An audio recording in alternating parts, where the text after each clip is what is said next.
All right, hello and welcome back to Friday Fortnite, where we have a match underway between Ninja and Hysteria going against the TSM boys. My name is Taylor, but we're Reflection, of course, joined by Lando Sanders, as well as Ryan. And just a little update before we get into the game, which we're going into now. Hamlinz has already been dropped, and I'm actually looking, Ninja has two. So that's a blessing in disguise, especially if you're the TSM boys. But we are going to see, what is that, Myth on your screen. Of course, we'll change that up in just a little bit. But Myth on your screen is, in fact, going to be in yet another engagement over there at Salty, and he is going to follow through and pick up a kill on this soccer player just below. But what is going on? Of course, we missed just the beginning, but Ninja dropped already at Shifty? Yeah, this is pretty odd for both of our teams to drop this early. I would say Shifty is probably much more of a surprise than Salty Springs, but overall, man, this is a very big moment. If you're Hysteria, we talked about last tournament, Ninja dropped some Fatal Fields, the last second opportunity. Hysteria can't go for the res. This is a big moment. If Hysteria can take down this kill, he can try to quickly go for the res, but not a lot of time remaining on Ninja's life. A shot in the body, and he's done for. However, a knockdown comes through from Hysteria. That means there is a player. Wow. There is a player alive, though. There is still someone up, and I believe as the elimination comes through, that's going to be the full squad taken down by Hysteria, along with a last-second res. Big moment coming in from those two as Hysteria goes big. He had no shotgun there either, so it was super impressive to hit those shots, basically with a blind fire AR, and as he does get the shotgun from his opponents. But Ninja and Hysteria almost seeing some trouble. Now they're staying alive, and this is a good chance for them to build a big lead right now. Obviously, Myth is still alive, but I mean, with Hamlinz going down, we kind of consider Hamlinz one of the better players in the game. Well, we definitely do, but we go back to that high distortion. He picked up 24 kills in that one game, but of course, Myth answered back during the same tournament and picked up 24 kills himself. So the dream is still alive with Myth. Of course, a very talented player, Hamlinz himself, but Myth, he can match that kind of aggression that he had in the last tournament. We could see them, maybe close out a little bit of that deficit that we'll see going into game number 2. But of course, Ninja being res, that is the story of this tournament so far. He goes down. Hysteria is going to be in a lot of trouble, but Hysteria, great plays. We don't talk about him too much. We've been talking about him more and more as these tournaments have been progressing, but those plays from him and Shifty were just out of this world. Oh, and take a look at this. Myth, I believe, is actually getting ready to drop here, according to Hysteria screen. Yeah, the trap goes just underneath him. Massive props to the, I don't want to say the random, but I mean the random player who obviously happens to be here. Just unreal stuff coming through. And this is one thing that I've taken down in my notes. The factor of when it comes down to Myth and Hamlinz' play, they have played very, very well. The last 4 knocks, or the last 4 teams who have knocked them out of our tournaments have been FaZe, Vicstar and Tenny, 72 Hours and Cole Hogman, and Avery and HD. In all 4 of those games, at one point, what happened was either Myth or Hamlinz dropped early. In this situation, they both drop early, and now this is a massive advantage for Hysteria and Ninja. And this is where we can kind of call back to the passive plays from Hysteria and Ninja that they obviously came through with last week. Their ability to really stay alive throughout a lot of the game kind of mimics FaZe to some extent regarding random landing locations, kind of super outskirt plays to keep them alive later game.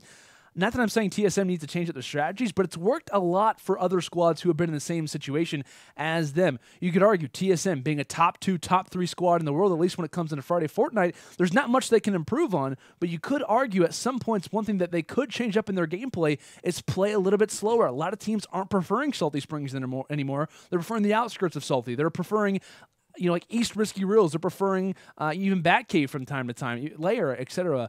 I don't know. I just feel like a lot of the times in their game, when it comes into clutch situations, big moments, elimination games, they're dying early. And that's one thing that you hate to see from a very talented squad like TSM.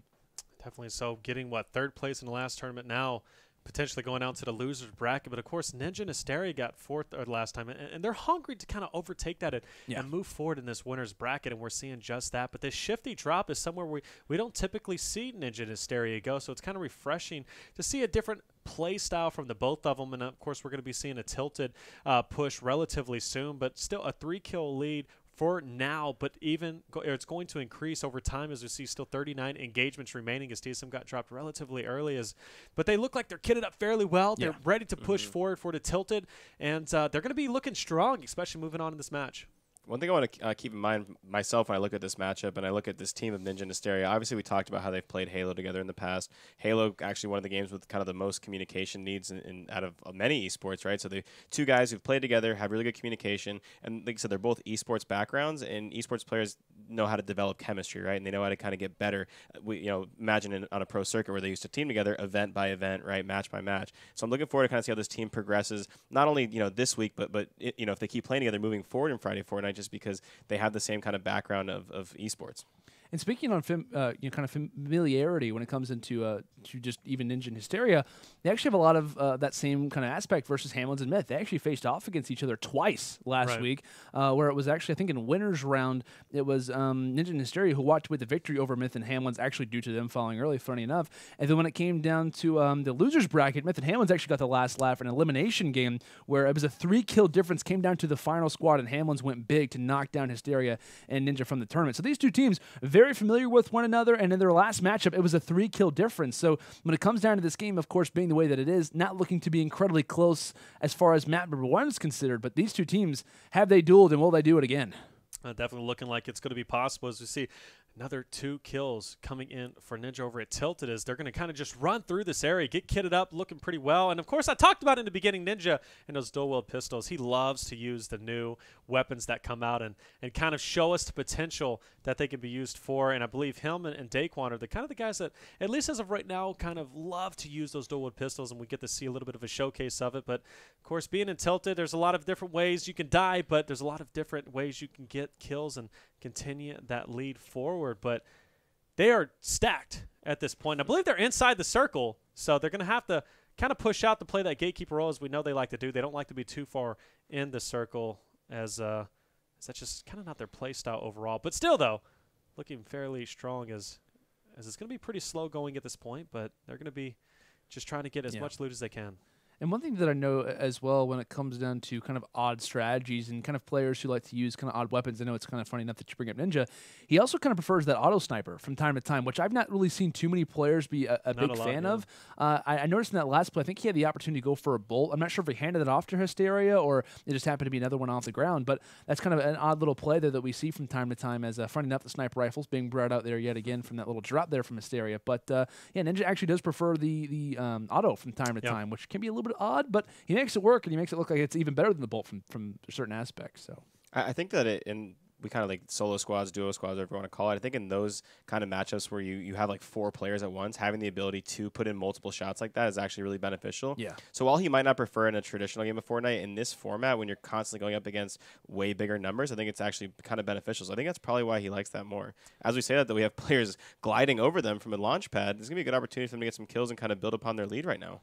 And we're going to kind of get Hysteria to show a showcase of his building skills. Unfortunately, whiffs it just a little bit, forced to take the low ground, but he's going to go ahead and recover and build up the opposite way. And there's a great opportunity for them to shoot that ramp out, but he's not going to do so. But, oh, no, he got shot down. He's taking massive damage. Defensive building coming in. Hysteria has to be careful, and he is going to go down. Ninja himself is going to be low in health, and he's forced to make that push that Hysteria was trying to make. He's going to go ahead and dip down, hopefully find some medkit. Does not, but luckily he's got those minis in his back pocket, but he's got to be careful. Those opponents are high up, and with the health being so low, fall damage is a very real possibility. So he's got to take this a little bit slow. He's got the C4 in his back pocket too. How he plays this is going to determine how much of a lead they're going to have in game 2. I know there was an opportunity to actually grab the portal for it as well. Didn't Finn to go ahead and grab it, which I thought he could have the height advantage, but thankfully he actually has another squad challenging. This is going to totally take the effort, the massive ability, the pressure, yeah, exactly, off of his shoulders. Goes for the auto snipe shot, misses one, but thankfully can kind of cater in the fact that these engagements aren't going to come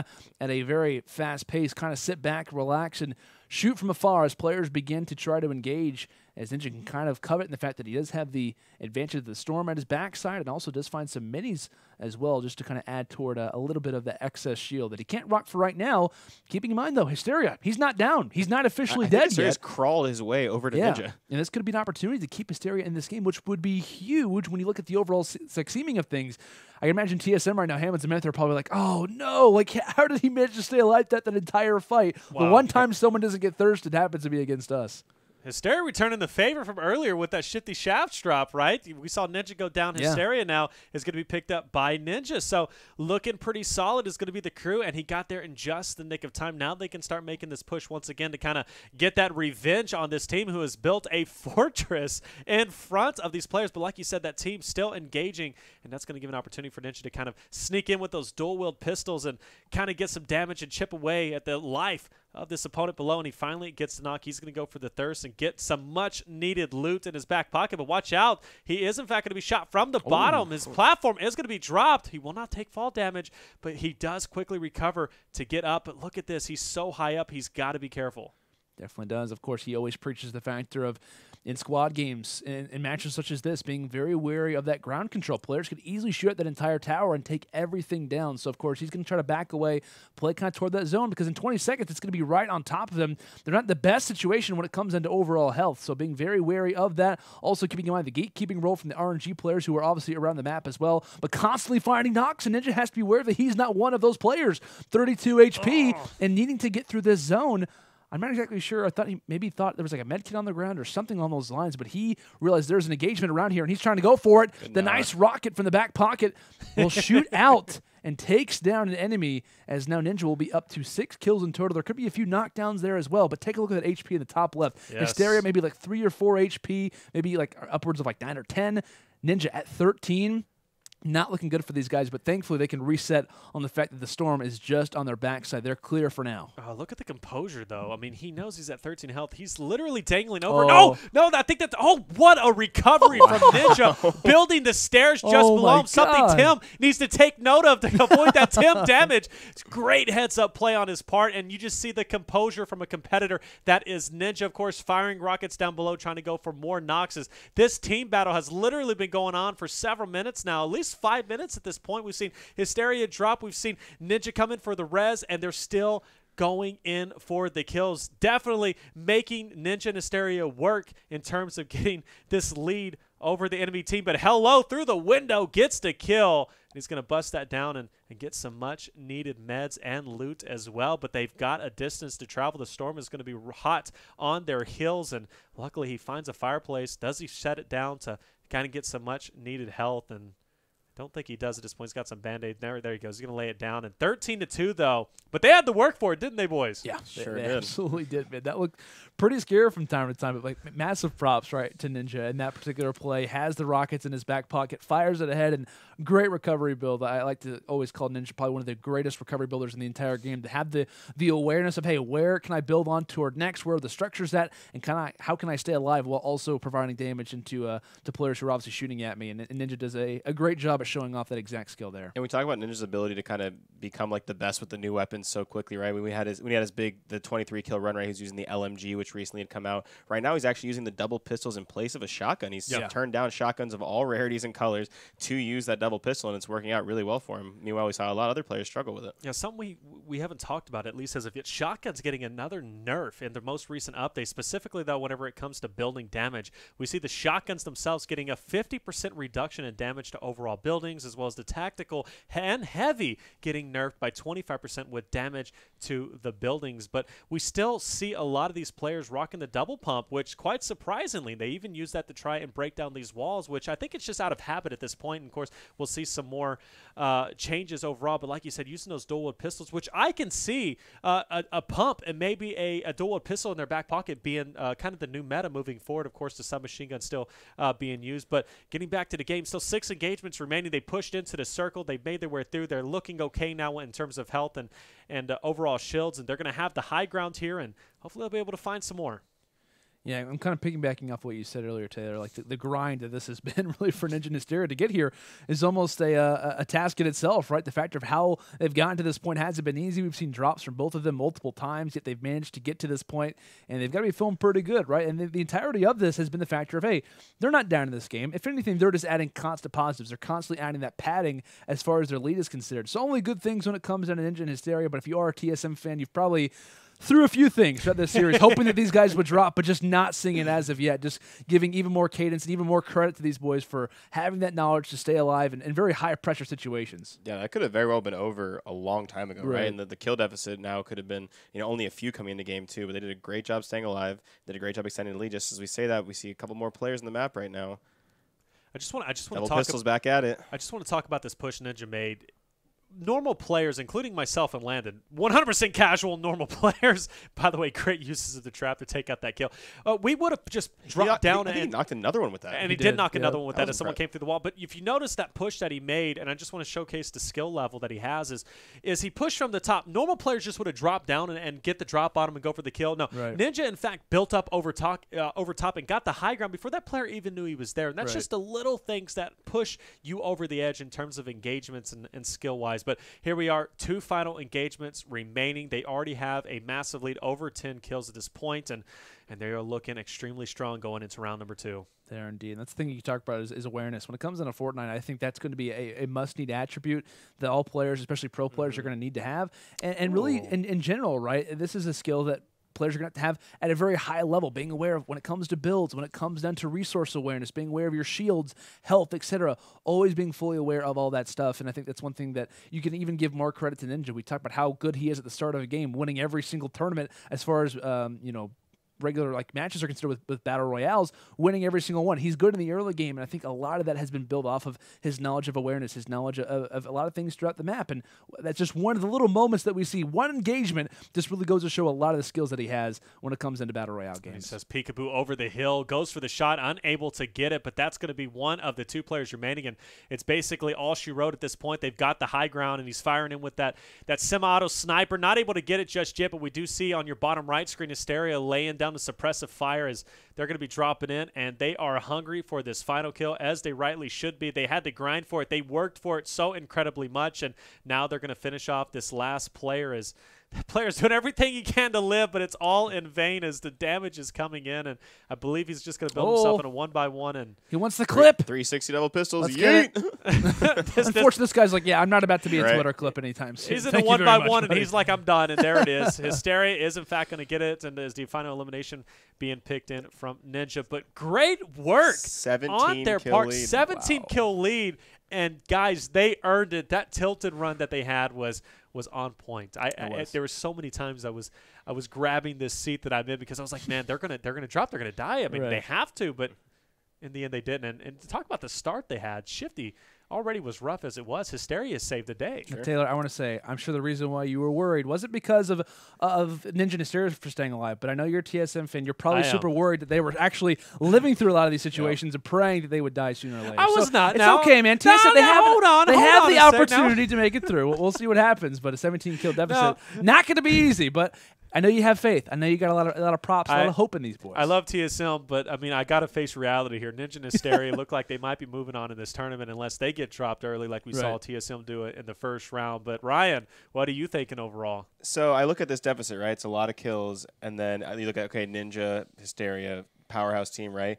And then I look at the other side. I'm like, wait, who has the most kills in one game? Smith, right? Oh, yeah. Smith. That's what they're playing, yeah. So, anything can happen in Friday Fortnite, right? You have one of the best teams in the game. We have Hamlinz alongside him, who a lot of people consider the best player in the game. I'm personally, phase up. I'm on Tifu's side. I'm the best player in the game argument. But, obviously, like, if you're a gambling man, yeah, you probably think that Ninja and Hysteria coming into this such a big lead probably have this. But you can never, ever discount Myth and Hamlinz. Obviously, they had the kill record. We saw how early they went out. That can just as easily happen to Ninja and Hysteria. I don't think they're going to let it happen. I do think they're going to land somewhere a little safer. But again, this is Fortnite. There is RNG. Anything can happen in the early game. So I think as far as landing zones, when it comes down to this game number 2, of course, the deficit that TSM has at the moment, what we saw last week, but they were at a deficit, I was thinking, okay, they're going to I think they were down like 11 or 12 kills. I'm not sure who they were facing off against. It very well could have been even Ninja and Hysteria for that case. But I know they were down, and what I really took note of is they actually sent a double split one toward retail, one toward Pleasant Park. Normally what we see is a tilted retail split. That's pretty much typical for the most part. I know TSM is not a fan of going to the towers unless they absolutely have to. That would be the case, right? 17 kills down, but it wouldn't surprise me whatsoever if we see that same split, one Pleasant, one retail. Didn't work out for them because I remember Myth ended up dropping early, but maybe you switch up those roles. RNG obviously comes into play, a little bit of a better situation. You're feeling pretty good. So I think for TSM, they're going to split here. You almost have to. It's a given. But I'm curious what the split is going to be. I think 100% one retail, maybe one tilted, or maybe one Pleasant Park. And I think for Ninja and Hysteria, expect outskirts, right? Whether it's going to be Batcave, whether it's going to be East Risky Reels, Moisty Mire, maybe not Moisty Mire now because of the challenges for week number 9, but I think they're going to be hanging on the outskirts playing late game. They have a 17 kill advantage. They could, honestly, Ninja could just read off all of his subs for the next 15 minutes and it'll be fine. So now hold on, now stop right there. Now TSM, if Ninja goes and starts reading his sub, I'm saying for the not what you're going to do. They might only win by 15. What you're going to do here? I'm doing it. All I'm saying is that Ninja can basically chill for the first 5 minutes, 10 minutes of this game and not have any worries. Okay, but this is what I want to talk about, the composure from Myth. He's ordering food right now, literally in a $20,000 tournament. And I got to say, his food choices are absolutely on point. Now, does he go for the shrimp or does he go for the chicken? He did pass the world-famous dishes, though. This is a big turning point right now. He is going to the side orders, scanning the garlic white rice. He does choose a Shack sandwich. Spicy shredded chicken with lettuce, tomato, and our signature yellow sauce, which is just probably straight mustard. Is he going to add fries? Served hot on a roll. Does he commit to it, ladies and gentlemen? He looks like he definitely wants to. He's definitely considering it. He wants to commit to it at this point. He's looking like he wants to add that to the bag. I think he should add the Shack Attack for $5.75. He doesn't. Oh, he goes for it. And he did it. Oh, my gosh. That's actually pretty expensive. They're down 17 kills. Why would he not get the fries? I don't know. That's true. That's the thing, right? But there's a lot of things that he could have done. Jeez. But he went for the play, and he committed to it, and he did it, and that is a respectful thing that I respect personally from Myth, and this is why I'm a TSM fan. When you're down this much, you need to order at least the green sauce, probably the yellow sauce too, and then without the fries, you're down 17. It's over. Yeah.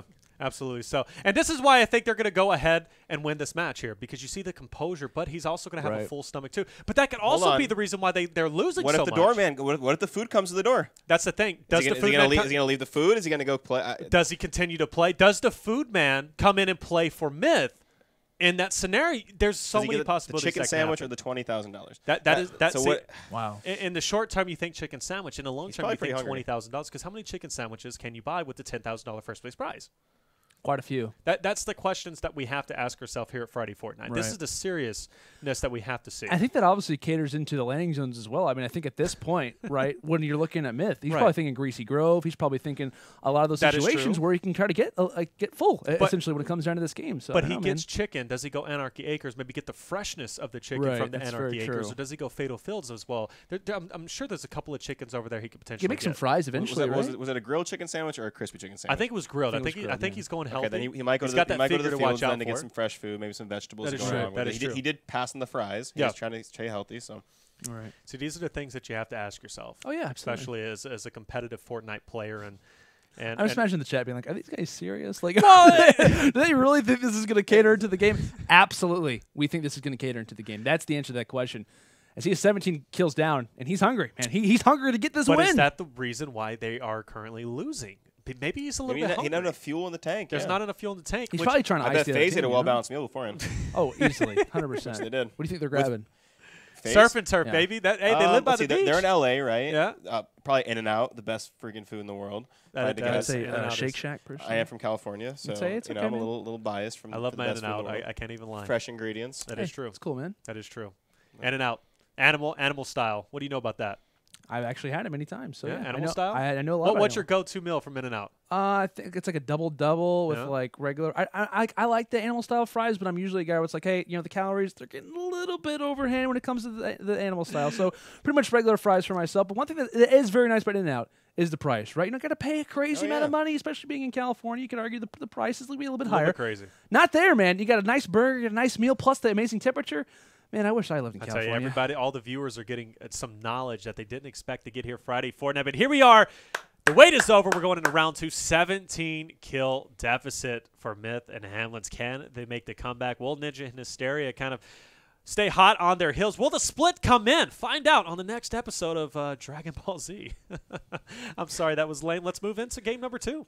And one thing I'm going to point out is actually based off the bus. I believe we're actually going to be seeing a split for Tilted and probably for Retail as well. Normally, I think they probably would prefer Pleasant Park, especially with last week the challengers were there for Pleasant. That was probably the reasoning why. But it looks like we're going to be seeing, I think one toward Retail, Myth actually making his way there, and Hamlinz actually making his way here toward Tilted Tower. So like I said, the split coming through, pretty ideal when it comes down to especially the bus location. But man, well, obviously the eyes are going to be on Myth and Hamlinz. I think for sure we got to be looking at Hamlinz' perspective. 1v4 squads, keeping his team back in the game, 17 kill deficit. Now's the time to shine, and a lot of these early frags are going to play huge when it comes down to the latter parts of this game. Can he even stay alive, or can he keep the kills up? Like you said, Taylor, we'll find out now. Hamlinz does have that green tack in his back pocket, obviously. One of the weapons you want, especially when you're in Tilted, those close-range gunfights will ensue. Just getting his resources up. And by the way, skipping those resources is kind of a detriment to your overall skill. You need to come in and get as much resource as you possibly can. You get a lot from those sinks, those tubs. So ridiculous talking about, but you do get a lot from them as well as those cabinets. So great job coming from him looting it out. But not a lot of engagement so far as he's taking it pretty slow. And looking at Myth's side here over at Retail, it's pretty slow on his part too. So overall, slow start for both sides. And it looks like, I know we were kind of talking about the landing spots pretty much in total for TSM. It looks as if Ninja and Hysteria, I believe, go Old Soccer Field. So pretty interesting strat just on the outskirts, really, in general, for you can make your way north toward Pleasant Park. You have the option to go on the outskirts to Tilted Towers if you'd like to, or even enter into that kind of later game.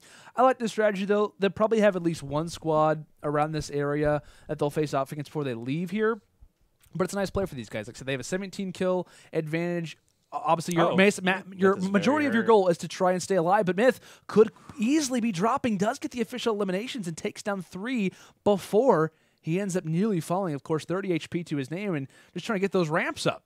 That was a close call, too. He ran out of mats, and if that player hit one more shotgun shot, he probably goes down there. And at that point, I mean, you got to imagine there's just no hope for TSM at that point. But great kills by Myth. If I'm Ninja and Hysteria, I don't really need to, quote-unquote, move until I have to move, right? Yeah. Players are dropping faster and faster. TSM's only racked up 3 kills so far out of the first third of the map. Meanwhile, we do see Ninja getting an engagement.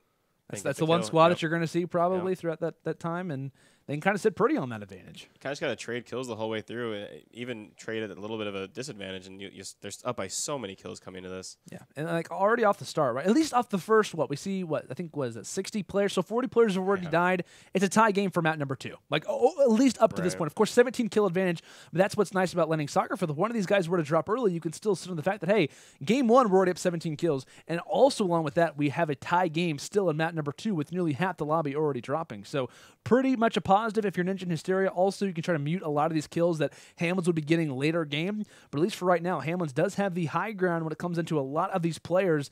Has the TAC SMG, has the pump shot, has the regular TAC shotgun as well. We'll see how he tries to take down these players, as it's not going to be easy. I got to tell you, no one has contested his high ground at this point. He is literally just sitting on he's the king of the castle at this point, just mowing these players down. But still, a lot of damage being dealt out, but not enough to take anyone out. He hasn't got any knocks, and these players are coming up relatively unscathed. Can he get the knock here? No, he can't. That's what I'm talking about. He's getting so much damage, but no, even then, I'm telling you, these players are very, very elusive. I mean, he's not able to just finish him off, but still, though, like I said, nobody challenging his high ground, so he's sitting That's why they're not challenging it. Well, and you can't. And once again, this hiding behind the ACs player is able to get out of the way, too, but I'm always so impressed with how accurate some of these players are with the submachine guns, right? Which have obviously more recoil. I know some of them got a little bit of a buff in the last patch, but not an easy gun to shoot from a distance, not an easy gun to shoot accurately. But we're always seeing such great shots out of them.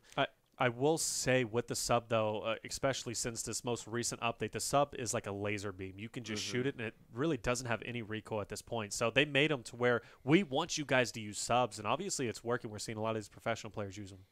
And I think one thing that I've always talked about with Epic is the factor of they always want to make every single gun, to the most part, viable. Like they don't want to have one weapon class dominated by a particular weapon. We talked about in prior, whether it's been the shotgun talk, whether it's been the AR talk, and now even the SMG talk as well. Without question, I think it's fair to say, guys, like when it comes into everyone's gameplay, the TAC SMG easily was preferred over the suppressed SMG. It was like, yeah, the suppressed SMG, it's nice, but I'm absolutely subbing it out for anything above a great revolver. Like realistically, right? So I feel like that was a nice thing that they added to this game, as we do see the scoreboard in our bottom left, is the factor of constantly making multiple weapons viable in each weapon class. Talk about snipers, ARs, SMGs, shotguns. There's always at least, guns that can compete with each other rather than one dominated by like kind of a monopolized weapon. So Yeah, definitely. So I had a recent when I was playing the other day, I tried out the sub SMG, and I gotta say, I did prefer it. I liked it a lot. I mean, you got to think about the sneakiness, obviously, because silence? the silence. Yeah, the silence. Really accurate now. It's accurate. It's got obviously it's got the effect of you can be sneaky with it as well. Just a lot of good playability with it. But still, though, a lot of the players I think are opting out and still using the regular tactical SMG so far that we're seeing overall. But here we are. We're gonna be on board with Ninja, as this is what we saw last time we were watching him. Of course, he had a thermal, but he is able to lay down that suppressive fire effectively with a zoom and come in and allow for Hysteria to kind of push up that hill and then finish off the kill up close. And that's something Ninja is really good at. Of course, he can push up, but he lets Hysteria do his thing, where Ninja kind of hangs back and he's more of that support role in this teamship.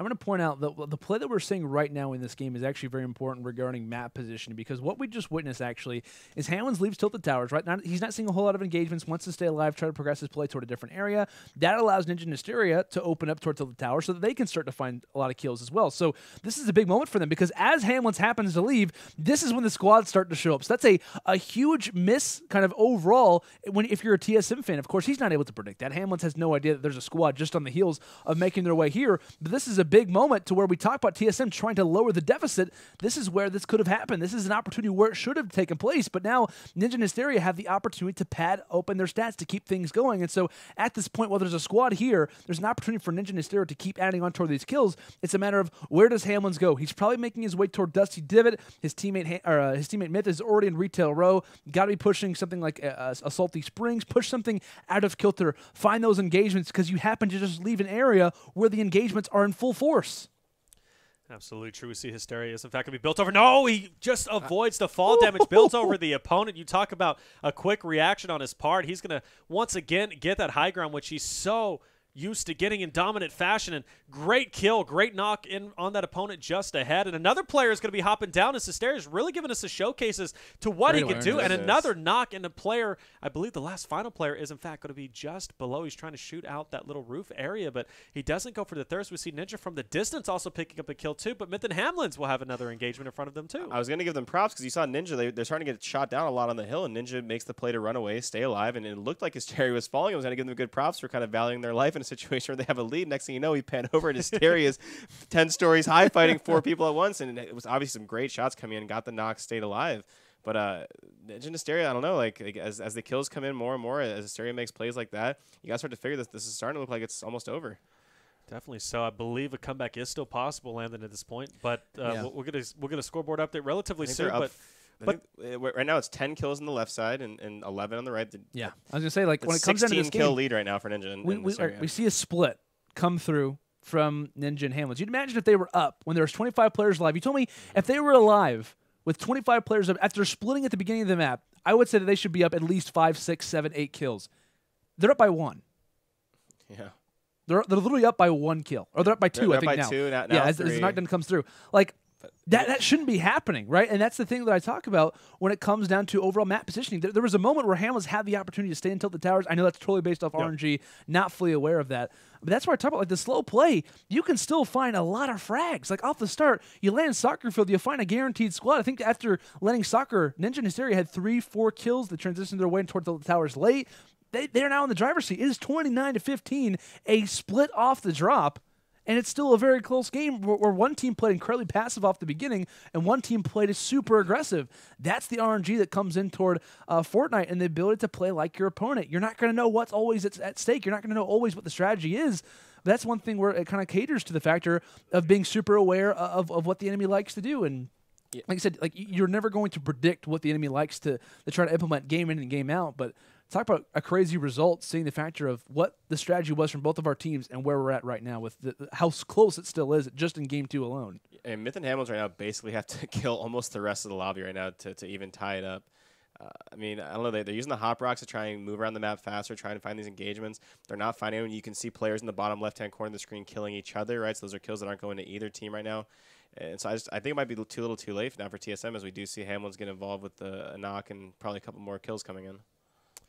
Definitely so, as we see the score is starting to get away, but you talk about Myth and Hamlinz heating up towards the end. They have done just that, but Only a couple of kills. In fact, they're going to separate as Ninja doing a great job using that bounce trap. We've seen him use those so incredibly much. He was well known for his impulse usage, but of course, the bounce trap seems to fit him considerably well as he picks up a kill over in Loot Lake, and another victim just ahead, showing his overall accuracy. And that's going to be an instant knock, means that's going to be another team down, and that is in fact going to be game is now impossible for Myth and Hamlinz to make this comeback. And man, like you said, Landon, things could have been so much different if Myth and Hamlinz didn't die so early. Yeah, and that's the thing we talked about. Like, their majority of the reasons why they have lost what they have, they're a very consistent team. Like, at least in my standings, they're a top 2, top 3 team every tournament.